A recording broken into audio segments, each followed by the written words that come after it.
சேலம் மாவட்டம் ஓமலூர் அருகே முதிய தம்பதியை அடித்து கொலை செய்துவிட்டு நகைகளை திருடி சென்ற மர்ம நபர்களை போலீசார் தேடி வருகின்றனர்.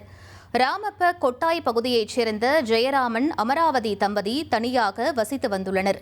இந்நிலையில் நேற்று இரவு 8 மணியளவில் முதிய தம்பதியின் பேரன் உணவு கொடுக்க வந்திருக்கிறார். அப்போது இருவரும் தலையில் பலத்த காயத்துடன் பேச்சு மூச்சின்றி கிடப்பதை பார்த்ததும் பேரன் அலறியுள்ளார். தகவல் அறிந்து வந்த தீவட்டிப்பட்டி போலீசார் தம்பதியின் உடலை மீட்டனர்.